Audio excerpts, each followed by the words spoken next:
Hello. Hello, my pals. Hey, everybody. For the live viewers, it'll take a moment for people to tune in.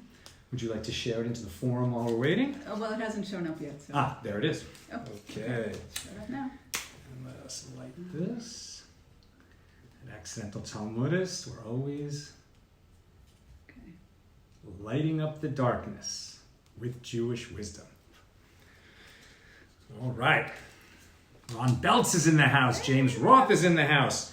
Okay, everybody, tell us what city you're tuning in from. This is how we signal to Facebook that something of value is happening here. And if people comment, then that signals to Facebook. It's a conversation starter. If you share it, if you hit that like and love button over and over and over and over again. Keep hitting that button. Keep hitting it. Signals to people how important it is what we're doing here, and then more people get to see it. So do that for this group, please. Adrian Smith is in from Columbia Falls, Montana. Adrian. James Roth has the hashtag We Remember. Venus Black says, hey y'all, welcome Venus. Beautiful. Timothy Brandt says shalom from Central Arizona. Vance Witt from Houston, Texas. I see those thumbs up and hearts coming in. Yay. That's great. That's going to allow more people to be part of our class. Pauline Michael from Little Rock, Arkansas. Who else is in the house? Who is with us? Big day today. First of all, we welcome Nina to the class on camera.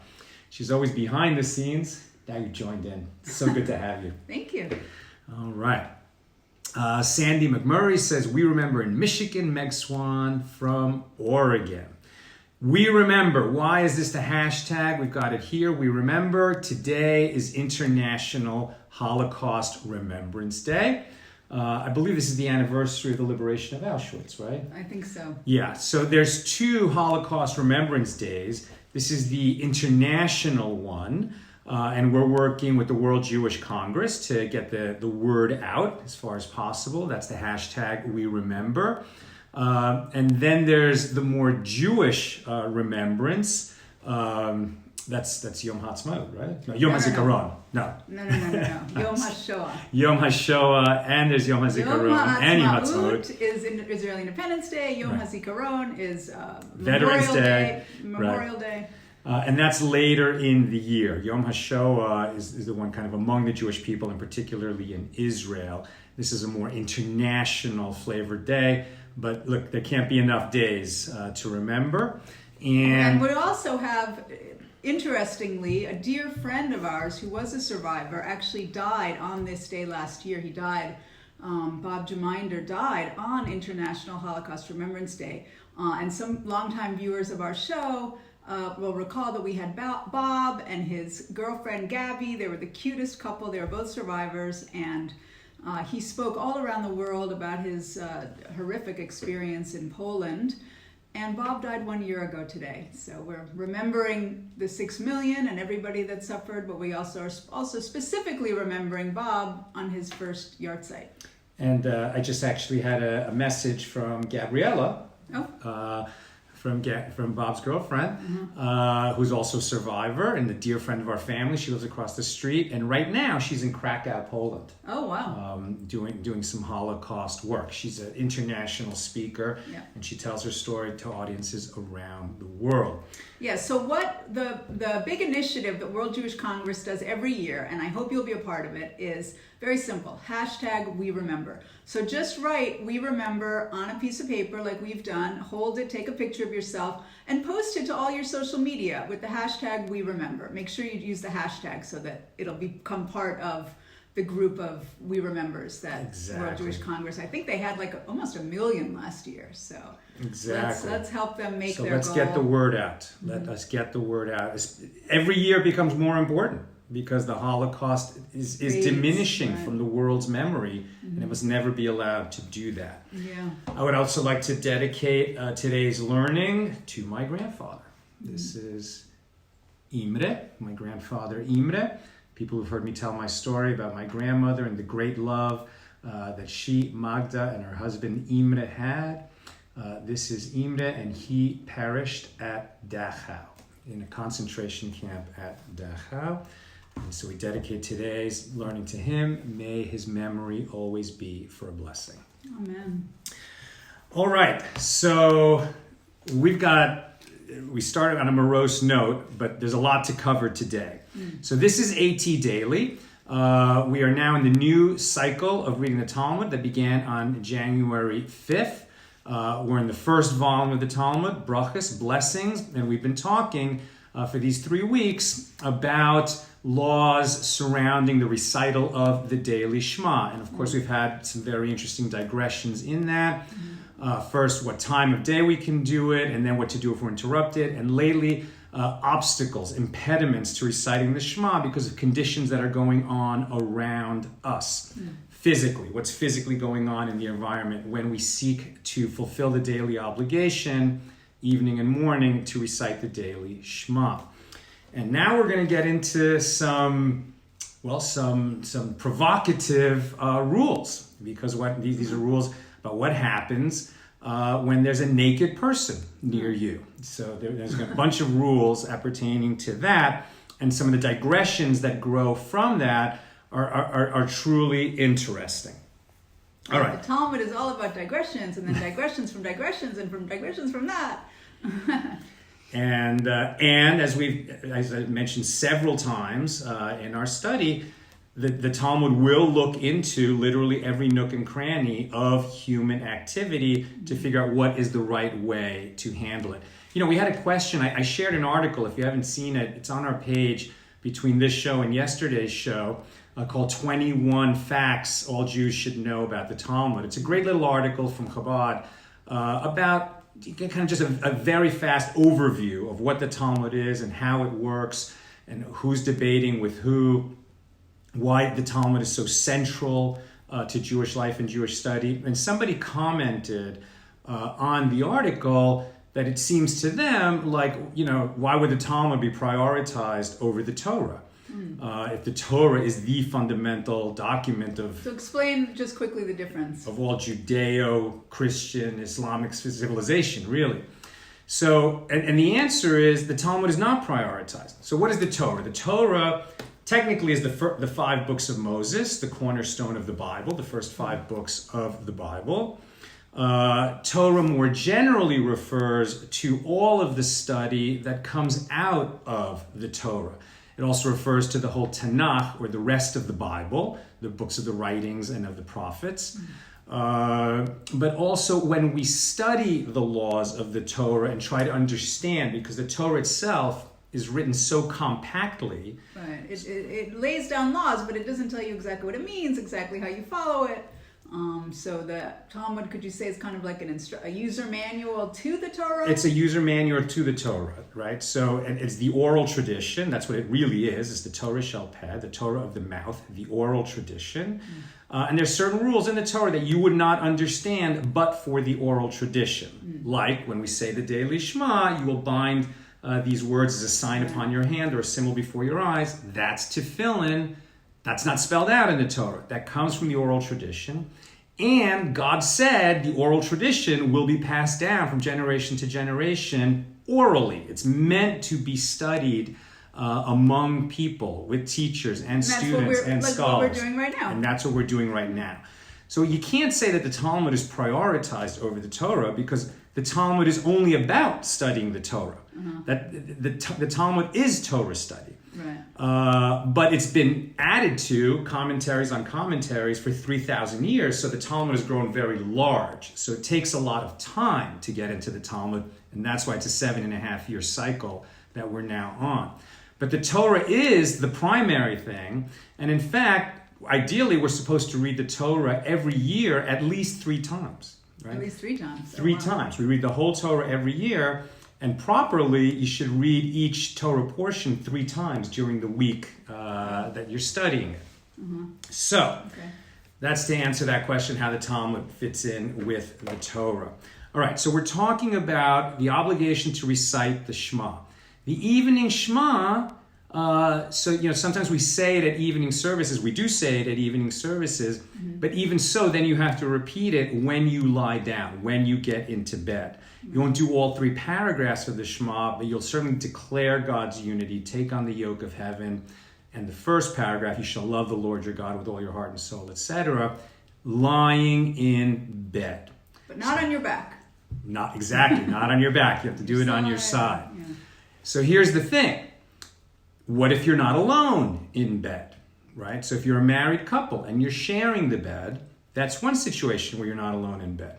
But in the ancient world, people were sharing beds much more often than that. It was very typical to have a family bed, right, where the kids might share the bed. Mm-hmm. And when you're traveling, I mean, this is not even from thousands of years ago. As recently as the 19th century, we made a movie about Abraham Lincoln called Saving Lincoln. If a little digression here, if you're interested in Lincoln and you'd like to see our film, you can see it at savinglincoln.com. But anyway, in our learning about Lincoln, we found out that when he was a young man in the 1840s and he would travel the circuit, meaning that he was a lawyer who would ride on horseback from little town to little town to make court appearances.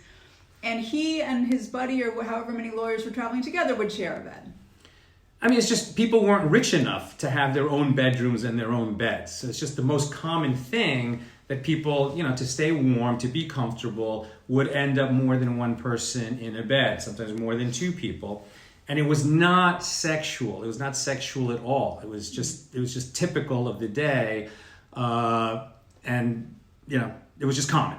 So the question is, well, if you're in bed with another person, and it was actually also common to sleep without clothes on, but not in a sexual way, is it okay to recite the Shema in that situation? Because we've already said you can't do it in the presence of a dead body, you can't do it in the bathroom, you can't do it in the presence of any kind of filth or human waste or unseemliness. Or bad smell. Or bad smells. Yeah. So what about nudity? And the answer is you can't just say the Shema in the presence of somebody's nakedness. So then the question becomes, okay, how do we deal with that? So right away we encounter a disagreement between the sages. The sage Shmuel says, so you just turn away from the naked companion in your bed, you don't look at it, you're not dealing with that, you make sure that you're looking away, and then you can recite the nighttime Shema.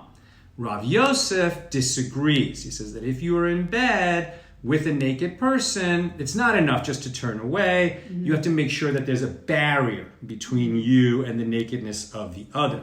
So if you're sharing a blanket with this other person, then you need an extra barrier between. So at least one of you has to be clothed, right? Preferably both. So be clothed, and that was from the waist down, you have to cover the private parts. Interestingly, Rav Yosef says that's not necessary if it's husband and wife. Why? Because husband and wife are considered one flesh. They've joined and become one person. So it's like looking at yourself to look at your spouse. And so what he says is, if there's another naked person there, it might become awkward and you might chance to have a lustful thought about that other person. Even though you would never do anything about it, it's not appropriate, you wouldn't really think that way, you might have a fleeting lustful thought. But between a husband and wife, that won't be a problem. Is that funny? Like they really got used to each other. Now, that is not to say that they're saying, well, the typical condition of husbands and wives is that, they just got so used to each other that they don't have a romantic life. Quite the opposite. Our sages command that husbands and wives must have an active romantic life. And, there's certain obligations. That doesn't seem to make sense. But they're saying that it's something that you're accustomed to. So it's like when you want to be romantic, you'll pursue romance. You're not, okay. And when you're not meaning to be romantic, it's just something you're accustomed to and you'll be okay. Okay. Plus you're not longing for something that's inappropriate for you. Exactly. It's not inappropriate for you. Now, can you pray the Shema when you're naked? So you can, in accordance with Shmuel, but all agree that it is more appropriate to be clothed, right? You can do it by turning away and just not facing the nakedness. You can do it by just having a little bit of a cover over somebody's lower half, but it is better to be clothed, right? It is better to be covered up. It is better to wear pajamas, is what they're saying. At least when you're reciting the Shema. They're not saying that that's the way you need to sleep. But when reciting the nighttime Shema, you need to be covered. You should have either separate blankets, or you should have a garment on, go to bed in pajamas, etc. Okay. They're gonna, this is the appropriate way to do it. Regarding children, okay, so they make a definition that, small children, they're not sexual objects, so that's the same thing as your flesh. It's like yourself. They're not concerned about it. Right. You should certainly face away from them. It would be better to have them with clothes on and you with clothes on. And then if they have a dirty diaper on that smells bad, then you probably Of course, it's a big problem. And so wait a minute. So that's a good point, Nina. What they're really saying there is, we said it yesterday, that before you pray in a place, before you say the Shema, you have an obligation to prepare that place. So like if you think that there's it's a family bed and there's a child with a diaper there, then he might soil the diaper, because he hasn't been changed in a few hours. So change the diaper first, or give the kid a chance to go to the bathroom. Like, try to anticipate. Obviously, things happen that we cannot anticipate, and then you just deal with it, right? That you do what you need to do. And so if a child, while you're trying to pray, soiled a diaper and the smell came, right, then what do? Just stop? You would stop. Okay. You can't keep praying in the place where that odor is happening. Okay. So you would pause, change the child, come back, and then there's some rules about, do you pick up where you left off, or do you go back to the beginning of the paragraph that you were doing? Right. And it depends on how long that interruption was. And what part of the prayer it was, correct? And what exactly what part of the prayer in my was. little prayer book that I use at home every day, it says like, if you forgot this part, then you should go ahead, start again from the beginning. But if you forgot this part, just continue on. Yes, it's beyond the scope of today's class to give all the rules of interruptions, but they're in most prayer books. Now we have an interesting question that comes up. Okay, so if you're following Shmuel, which says it's enough to just turn away. You just turn away, right? And that is enough. It's just better to, have clothes on. But if you've turned away, okay, so then your rear ends are facing each other. So is the nakedness of one facing the nakedness of the other, right? If somebody's rear end is to you, the sages ask this question: are you facing a nakedness, right? Is your body facing a nakedness? Even though you're facing away. Right. So or let's say you face away, but the other person now is behind you. So like your parts are away, but that person might not be able to turn away because maybe there's 3 people in the bed, right? So the 2 on the outside are turned away, and the one in the middle is just trying to look up, right? Okay. But the question is, visualize this. So now somebody's confronted with a rear end. So the sages ask, is a rear end nakedness? What do you think the answer is? Is this a trick question? It's not an obvious answer. Right. Is a rear end nakedness? Well, I'm sure there's a difference of opinion. Nina's got it exactly right. The answer is always there's a difference of It's opinion. almost always a difference of opinion. And in this case, there's a difference of opinion. So Rav Huna says, no, a rear end is not nakedness. No. Others disagree with Rav Huna and say, oh yeah, a rear end is definitely nakedness, and you should treat it like any other kind of nakedness. And that division in opinion still exists. The halacha is still, it depends who you're asking, what community. So you have to ask your rabbi, right, to understand that. But now we're getting to, so that's when we're saying the Shema at night, and we're lying under a blanket and we may not have night clothes on. But now that we've said that, well, maybe a rear end is not nakedness, so what happens? I'm at the beach. In these days, what passes for a bathing suit may not be much, right? It's just like little scraps of cloth. Women's bathing suits, you mean? Women's bathing suits in particular. Yeah. So now, actually, the rabbis on this page, this daf, and we're doing page 24 in Tractate Berachos. So now we have the issue of, since we've been talking about how the eye is distracted and how you want to not be distracted when you're praying the Shema, and these rules also apply to daytime prayer. If you're praying alone, or if you're in a house of study, in a synagogue. Okay, so what happens if you are seeing something inappropriate? And then the question is, while you're praying, you mean? While you're praying, and then generally, can a man look at women? Right. That's where we get to, right.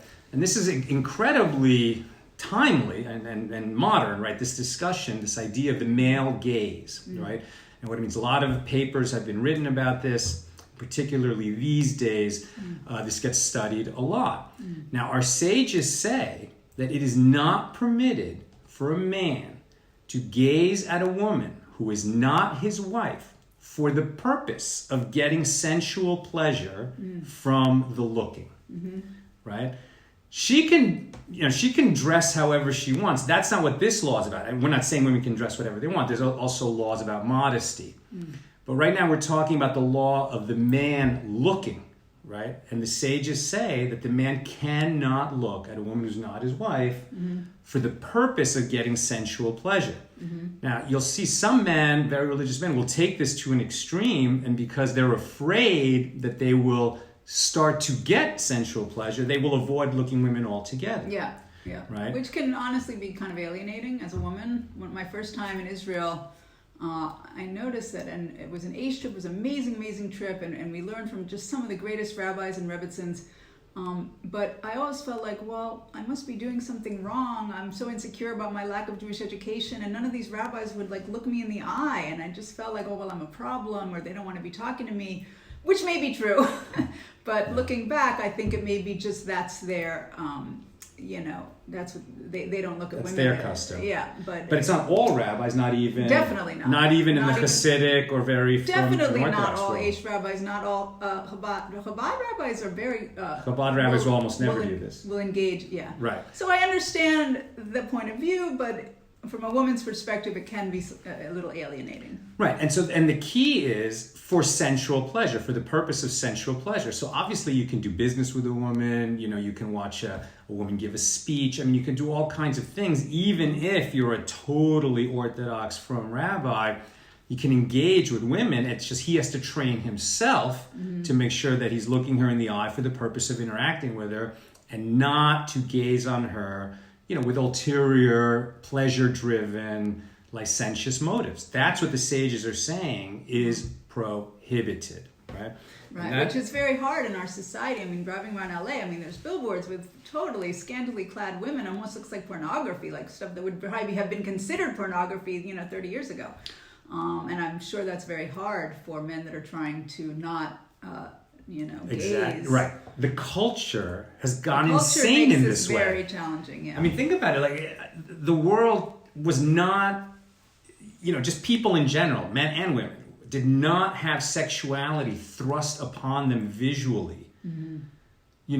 For all the millions of years of history, the thousands of years of civilization. Maybe like in ancient Greece, they would walk around naked and stuff. You know what I mean? But, somewhat, but I'm saying you didn't have TV ads and billboards and magazine covers, and it's just being thrust at us constantly. And if you try to watch TV, the commercials that interrupt our society's very sexualized. It just becomes so sexualized. Yeah, now, it's interesting that, at least not on this page, it is not addressed, can women look at men who are not their husbands for the purpose of getting sensual pleasure from looking at them.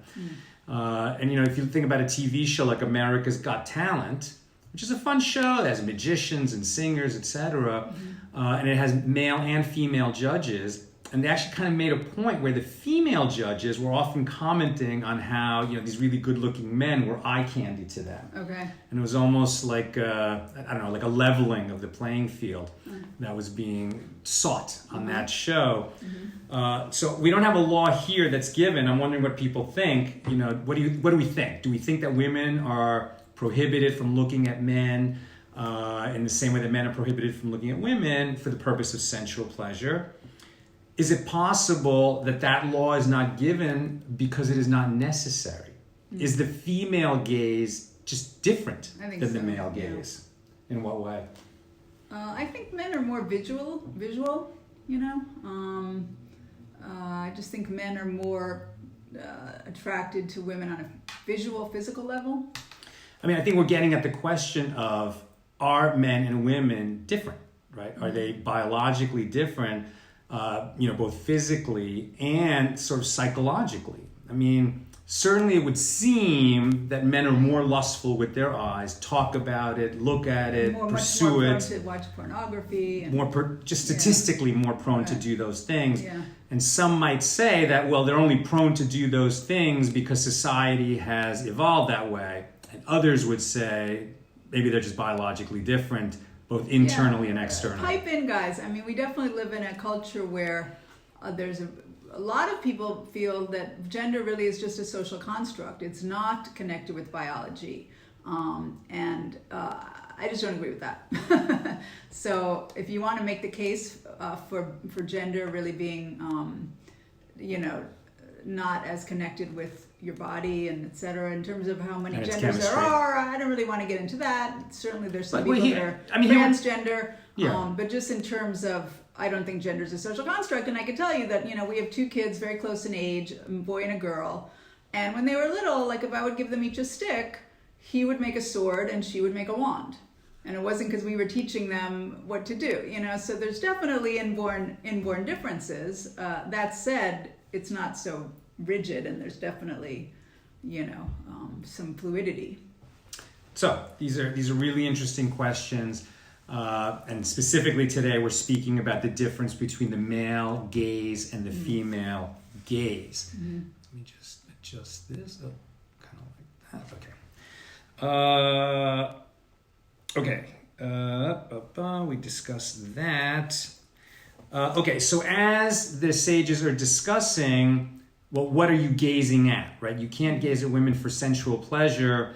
What's going to make it more likely that you are gazing at them for sensual pleasure rather than just taking in a human being who's in front of you? Mm-hmm. So one thing would be nakedness, right? I mean, if there's a naked woman in front of you, that's going to be much more provocative than a clothed woman. But what constitutes nakedness? And here we get various opinions from different sages about what constitutes nakedness. One says, listen, if all that's revealed is her little pinky, but you look at her little pinky like it's a sexy pinky. Right. So then you shouldn't do that, right? Whereas she could be showing a lot more, but you're just seeing a human and not a sexual object, then it would be different.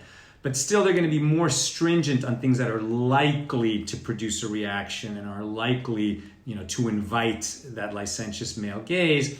And so they'll talk about a leg being uncovered. That's a strong provocation. But then they'll also say, well, what about hair? Women's hair, that's a big issue in the religious world. Mm-hmm. There's a difference between the hair of a married woman and an unmarried woman. Mm-hmm. And it's odd because you'd almost think like, well, if it's provocative to see a woman's hair, then you'd want the young women to have it covered up even more, than the married women. But right. They're saying it's an issue between husbands and wives. Well, hair covering there's different reasons for it. It's not just because it's provocative. Right. There's different theories about that. And then also comes the question of a woman's voice, and particularly singing, right? And so where they will get to is that, a man, at least an observant religious man, should not hear a woman singing if she's not a member of his family.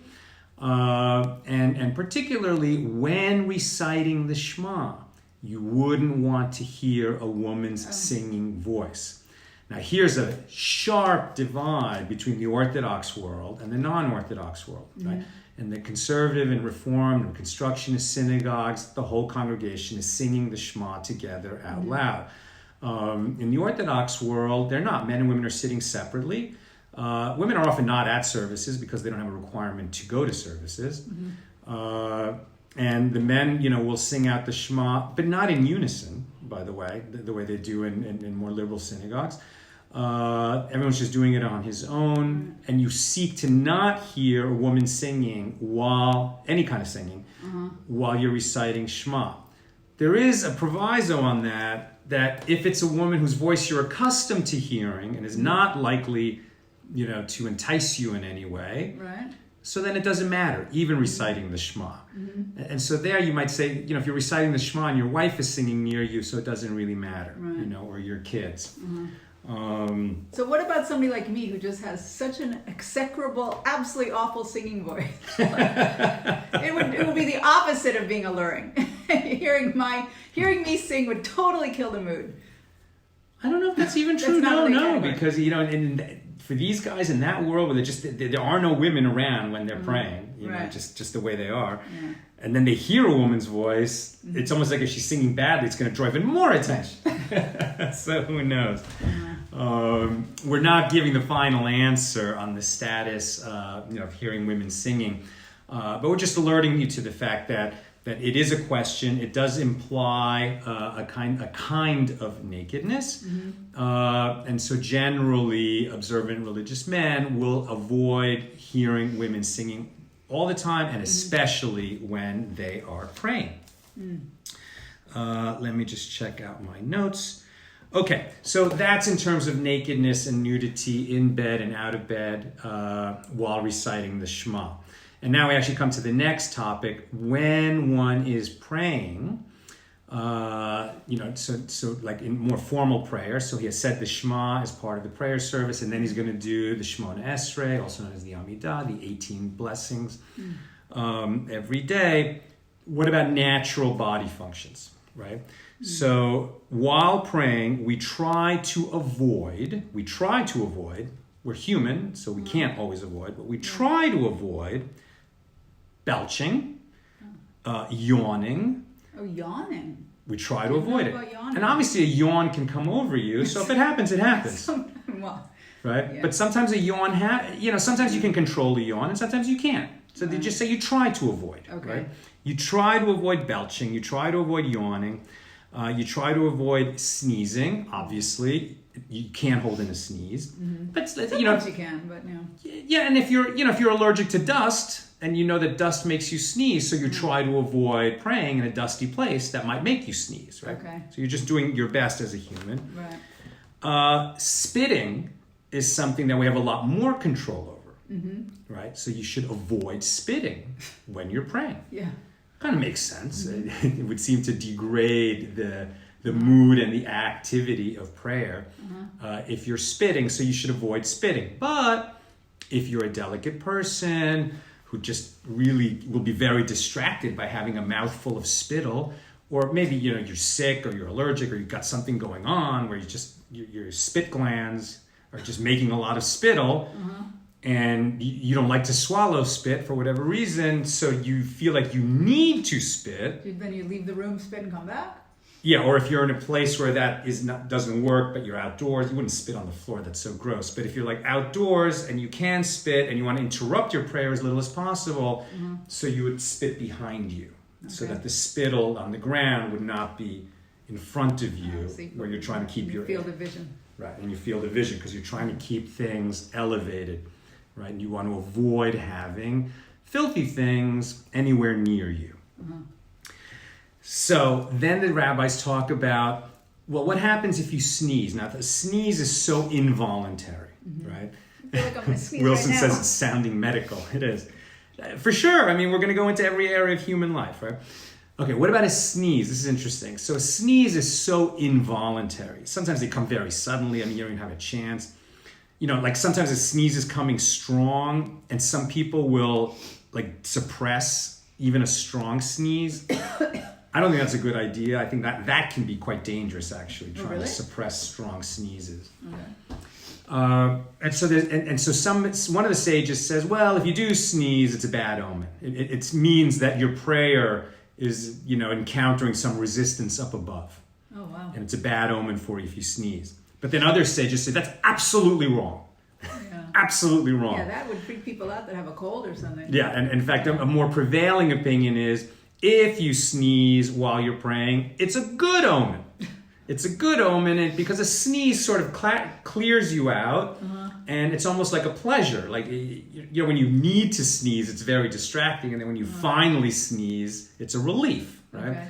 And so they're giving you that pleasure as a reward. It means your prayer is being heard. It's a nice omen.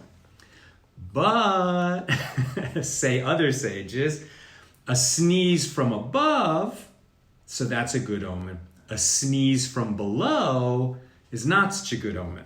Sneeze from below. So what is a sneeze from below? A sneeze from below is when air is expelled from you involuntarily, not from your nose, but from below. From another orifice, lower down. Okay, flatulence, right? So a sneeze from below is flatulence. Yeah, that's very bad if you have to fill in on or something. Yeah. So now there's a situation. So what do we do if we're trying to pray, and if it's morning prayer? Now we have to fill in on. So we have, this is a box on our body, tied to our body, on our arm and in front of our head, with holy words on it.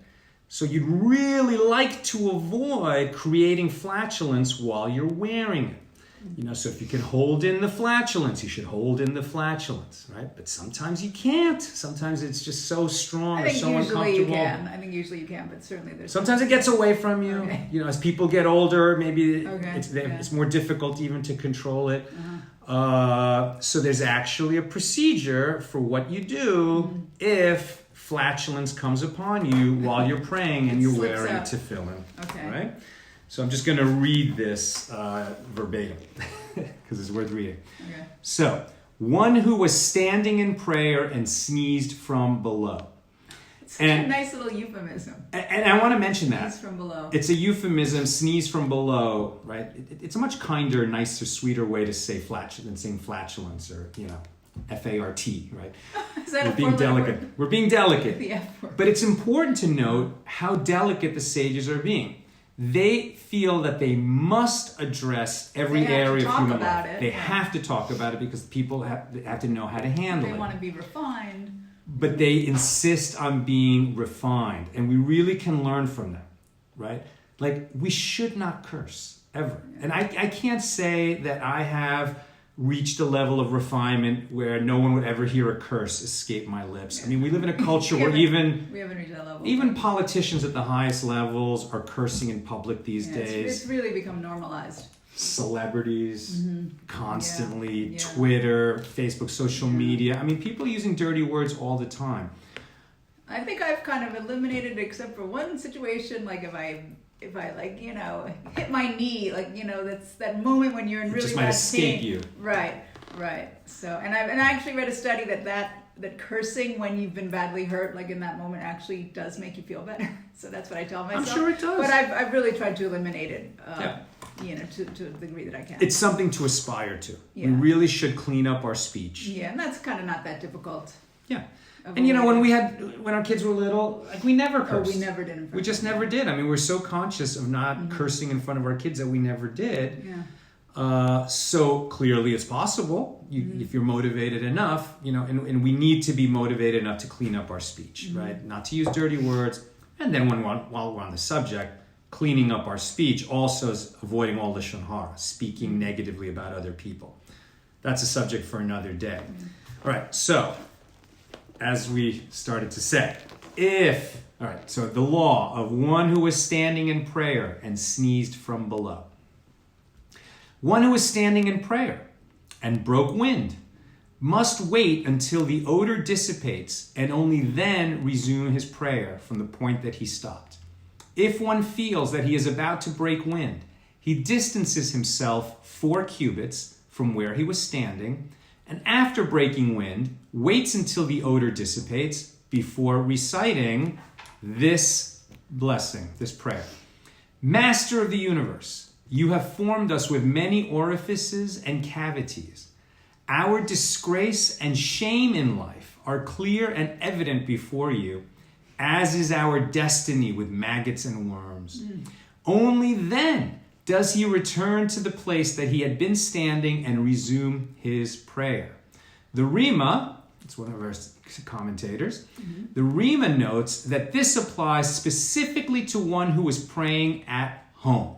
However, one praying in public need neither distance himself nor recite Master of the Universe, etc., as that would exacerbate his embarrassment. Rather, the custom is that he waits until the odor dissipates and resumes his prayer. And what about all the other people? What are they supposed to do? Well, that's a good question. This happens, right? Have you ever been in synagogue or in church, and you're praying and then you smell it? It's like, okay, somebody nearby did that. Right? So do you have to stop? So if it's distracting to you that there's filth around you, yeah. So everybody's might pause. Everybody stops praying. Everybody's looking around. Right. And some people might feel like, oh, you know what, like I can focus. I'm not gonna let this bother me. And some people are more delicate and feel like, you know, this is definitely distracting to me, so I'm just gonna pause. It never lasts that long, you know. Maybe you can move away, but if you decide that you need to move away from where the odor is in a public place, so you have to do that very carefully, so that in no way would you embarrass, you know, anyone in the area that you're moving away from, right? You have to be very careful. It has, you know, You can't go, oh! Right. You can't do that. You can't go, oh. You can't look at the person next and go, do you smell that? You can't do that. You can't do that. Our sages are really punctilious about the fact that you never embarrass another person. Yeah. That has come up many times That's already. A big no-no. Don't embarrass people. You don't embarrass people. Okay. So that is the law. What happens if you sneeze from below during prayer? Okay. So that's the material that we wanted to cover in today's daf, which is page 24 in Tractate Berachos, Blessings, the first volume, first tractate of the Talmud.